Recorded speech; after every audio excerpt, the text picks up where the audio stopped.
Bonjour les dirigeants, j'espère que vous vous portez bien, ainsi que vos proches, vos entreprises, tout le monde autour de vous. Alors, vidéo sur comment s'auto-motiver en tant que dirigeant quand on est le boss, seul, peut-être isolé des fois face à des décisions, des gros challenges. Et que, bah, la motivation fait défaut. Comment toi tu fais pour, aller la réactiver l'étincelle, se remettre en mouvement? Donc sujet super important parce que bon, bah, en tant que dirigeant, généralement, voilà, hein, il y a le dirigeant fondateur, il y a personne, on n'est pas salarié, ça on peut pas reprocher à son manager de pas nous motiver, de pas être reconnaissant. Donc c'est vraiment, la reconnaissance, il y aura peut-être à se la donner soi-même, donc en tout cas la motivation, il y aura à aller, la chercher soi-même. Le réflexe classique, pour, s'automotiver généralement, enfin que je remarque, c'est de peut-être faire recours à beaucoup de discipline, beaucoup de se forcer, se remettre beaucoup de tâches. Pas accepter peut-être qu'il y a une phase de démotivation. Alors pour moi, vraiment une des premières clés, c'est, d'accepter en fait, de savoir repérer, les moments de démotivation. C'est ce que je répète souvent, c'est vraiment d'être dans une vraie conscience, de soi, une, vraie self-awareness, une vraie connaissance de soi-même et de ses fonctionnements et de dire: «Bon, bah, les phases de bas, ils sont enclenchés par quoi?» et les phases de top vraiment, qu'est-ce qui les enclenche? Et donc d'aller repérer d'abord ça, en réalité. Donc et pour ça, j'aimerais, te partager une clé de lecture que moi j'adore. C'est vraiment la clé de lecture, via, des découvertes des neurosciences, c'est via, les hormones que produisent notre corps.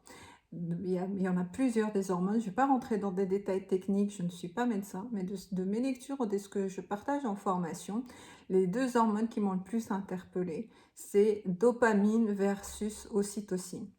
Alors dopamine, hormone, qu'on sécrète par, le mouvement, la pratique sportive, l'intensité d'activité, et apparemment cette hormone-là, à forte dose, elle peut détruire nos neurones.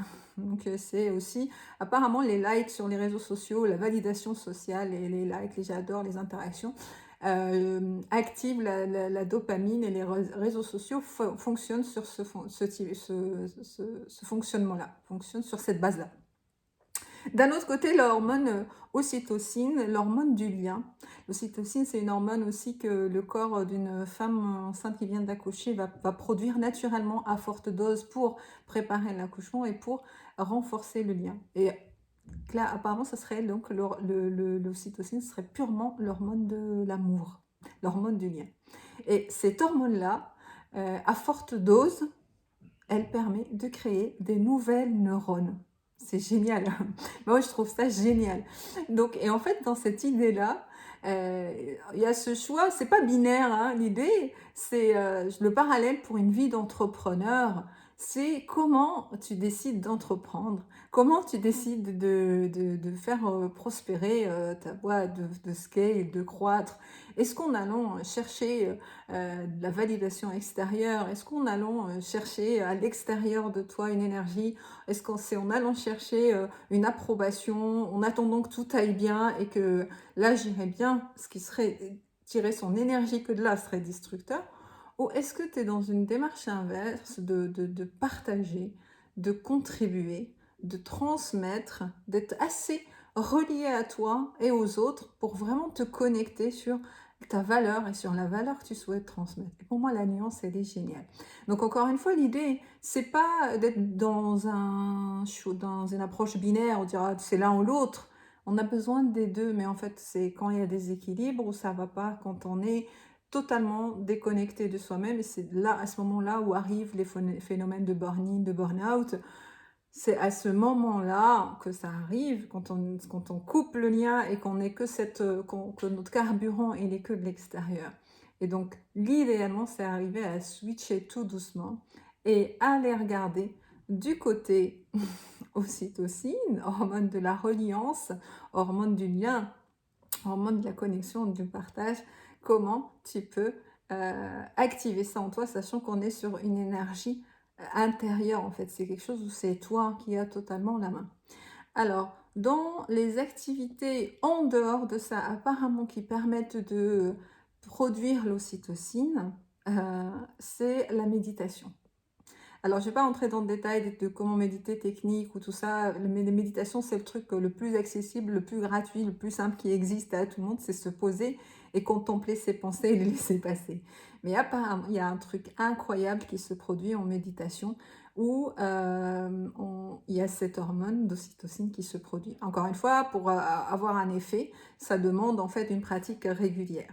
Donc, méditation, mais moi je parle surtout d'espace de off en réalité, où surtout tu fais rien, où tu laisses ton cerveau cheminer, tes neurones gambader en fait, sans être en mode intense, en mode hyper, c'est juste, tu es là, c'est off, et tu laisses ton cerveau respirer, s'aérer, recréer des connexions nouvelles, faire des autoroutes neuronales nouvelles, et en fait c'est là où il y a la créativité qui arrive.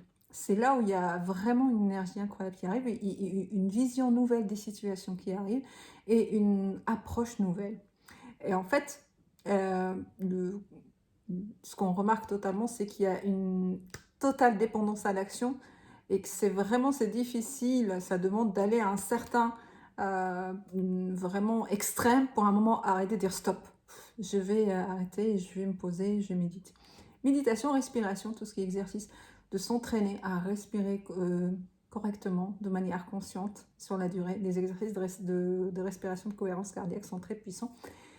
Et puis le lien, comment tu connectes avec les autres, comment tu connectes avec tes collaborateurs, qu'est-ce que tu partages, qu'est-ce que tu communiques, pas de cerveau à cerveau, de rationnel, mais de cœur à cœur, dans tes émotions.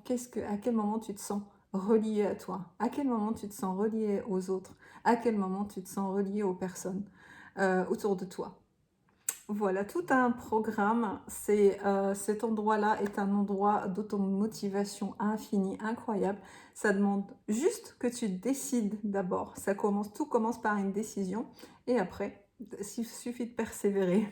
Donc c'est une première décision. Ça peut être de juste commencer, juste tester une méditation. Ou ça peut être commenter cette vidéo et me dire ce que tu en penses. Mais surtout, surtout, je te souhaite vraiment d'être boosté, dopé en ocytocine et de te sentir relié aux autres et d'avoir ta manière d'automotiver.